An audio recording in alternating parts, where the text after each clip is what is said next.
Hello, everyone. It's Dr. T. I'm a tech trainer and career coach. I help professionals transition into tech by leveraging their existing skills and abilities. Today, I'd like to talk to you about my journey from Construction Project Analyst to IT Project Manager.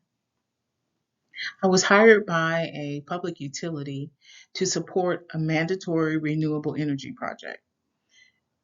I functioned as a junior project manager, though my position title was Senior Project Analyst.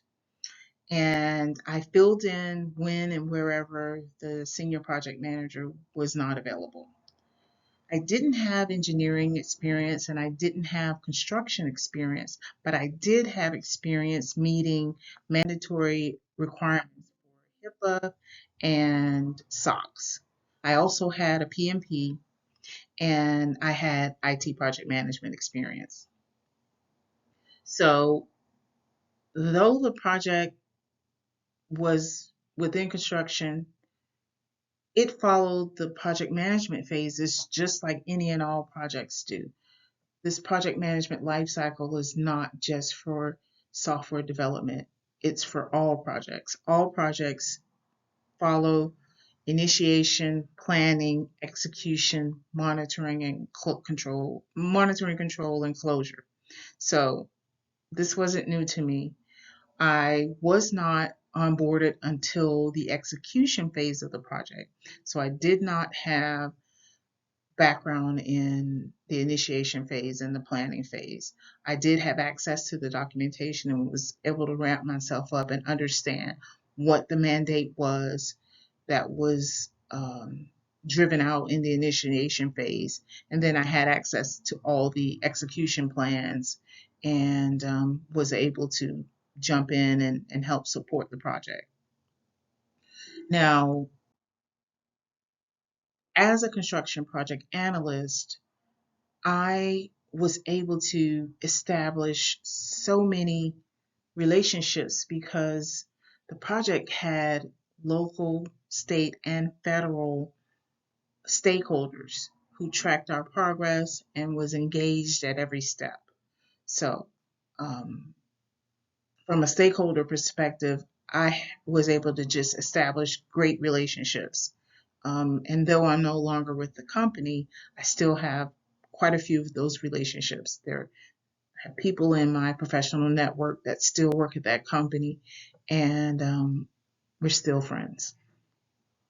Now, all projects follow the project phases in the project lifecycle, and they all have some degree of engagement with the project management knowledge areas.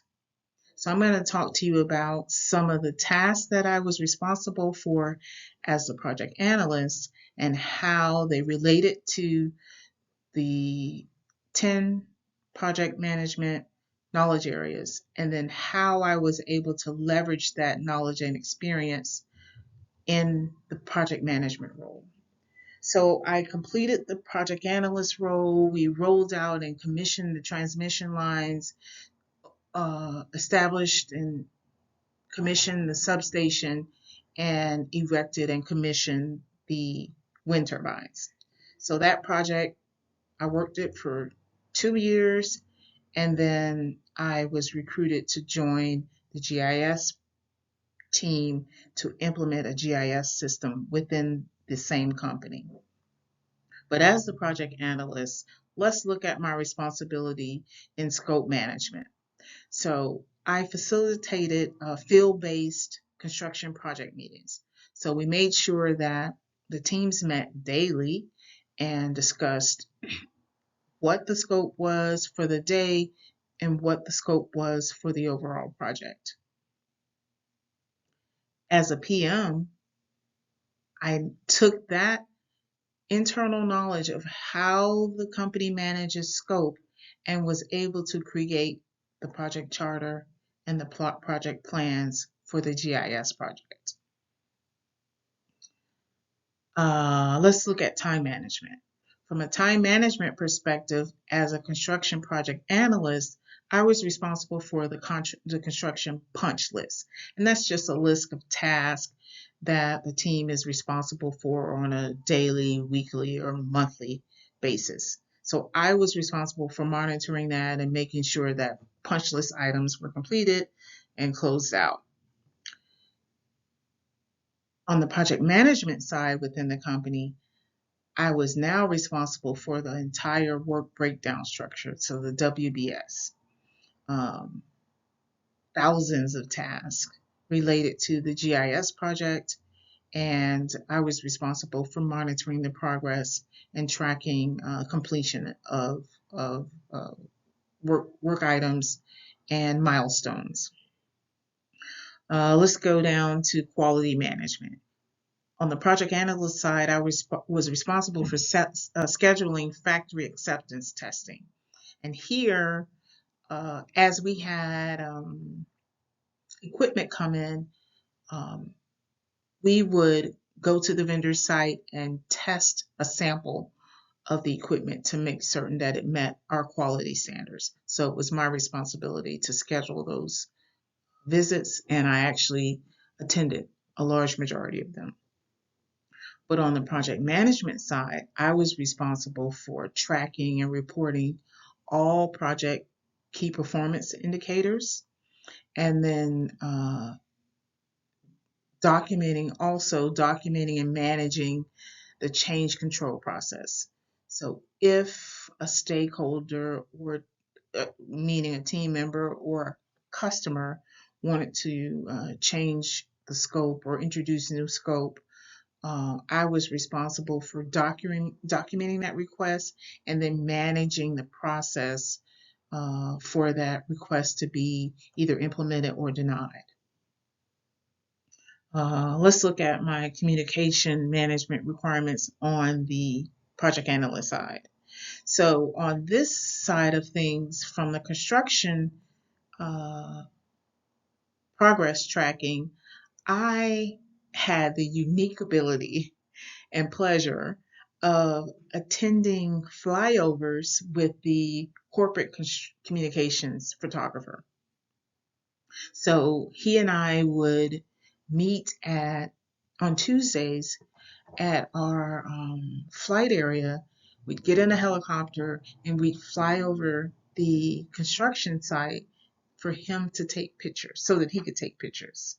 And then that information was compiled into a status report that was distributed to our executive leadership teams, and it was also shared with the regulatory bodies so that they could see a picture of the process. So we had the reports that, tracked our KPIs, but then we also had this photos of the actual progress that showed, the progress of the towers being erected, the wind turbines popping up, and then, showing the substation building being constructed. Now, on the project manager side, I presented status reports to executive leadership. So I went from distributing documentation to now actually presenting and defending project status, and being responsible for answering piercing questions from the leadership team. Okay, let's round this up with procurement management. So on the project analyst side for construction, I was responsible for making sure that in-field staging areas were established so that equipment could be delivered to that place on the construction route that would make it easier for the teams to access the equipment and be able to haul it to the site to be erected. So that meant lighting, fencing, security gates or badging systems, making sure that all of that was implemented on site. On the project management side of things, I was responsible for equipment and personnel. So making sure that we had the right team members or contractors accounted for from a budget perspective, and noting when would be the best time for them to start billing the project and start working on the project.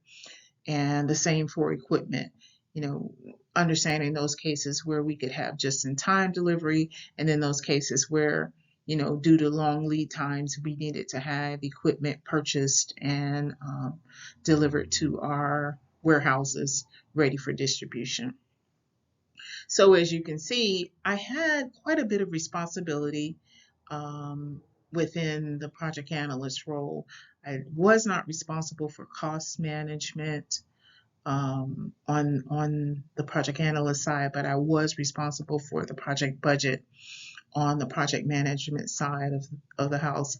But I had that experience from the outside when I worked as a contractor for a software development company. So for the most part, I touched all of the project management knowledge areas, including integration, because we had, integrated teams on both sides. But my engagement was increasingly more visible and increasingly more critical as I moved from the construction side of the house in a junior role to more of a senior role within the GIS project.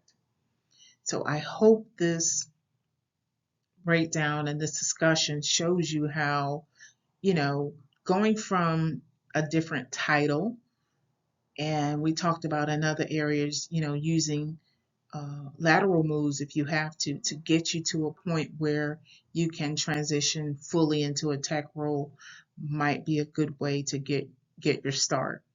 I came from the outside.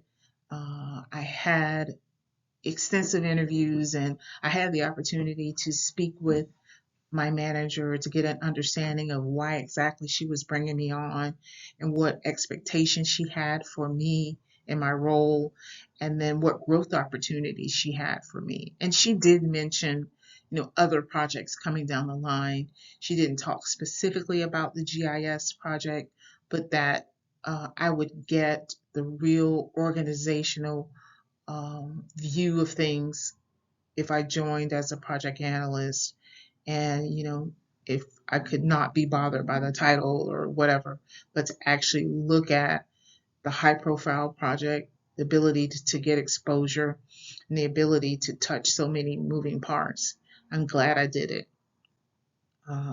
It was a great time on both sides of the house, the construction side and the IT side of the house. I gained some extensive skills, and I'm still using those today.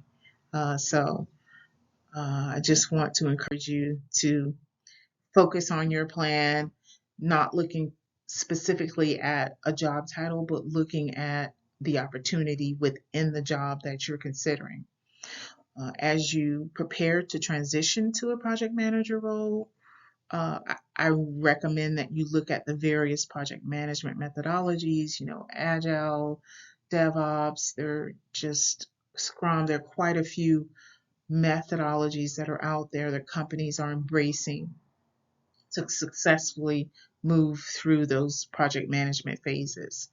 I also recommend that you hone up on your negotiation skills, because you're going to be talking to managers about their resources and how soon you can have access to them and when they can join your team.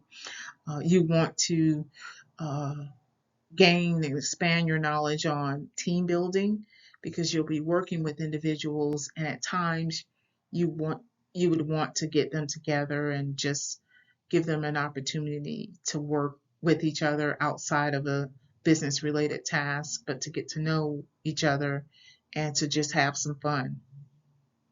Also, with large teams and with differing personalities, you will need to have some conflict resolution skills. So look for opportunities to expand each of these skill sets. As we move through our 3 L's over to leveraging, get a mentor, you know, have someone in your circle that is working in the role that you are interested in transitioning to, that could give you some insight into the role and what changes are coming or what opportunities are coming within that specific skill set. Also, join associations. For project management, PMI.org is your source for great information. PMI sets the standards for the IT and just project management in general. But if you're focusing on the IT side of project management, you'll be able to get some real great information and build some great relationships within PMI local chapters and then the national chapter. And then also look at certifications. That PMP, I still leverage the skill set, and I believe I was certified back in 2008. I also had the opportunity to help establish test questions back in 2013 for the PMP exam. So it's just a great organization, a great certification to have when you work to create and to continue your education, you grow. So that's a certification that I always make sure I keep up with. It's just been benefiting me for a very long time. And then lastly, leading. Volunteer to lead projects in your community and get that experience. And then also you have the opportunity to volunteer through PMI, whether you're a member or not. So that's a great way to lead and get that experience that you might not have the opportunity to get with your current organization or in your community. I hope this video gave you some insight into the project management field and the skill set that you would use in the knowledge areas you need to make sure that you have a mastery of. If you are planning to transition into project management and you have some specific questions, leave a comment, share, like, and subscribe. Thank you. Bye-bye.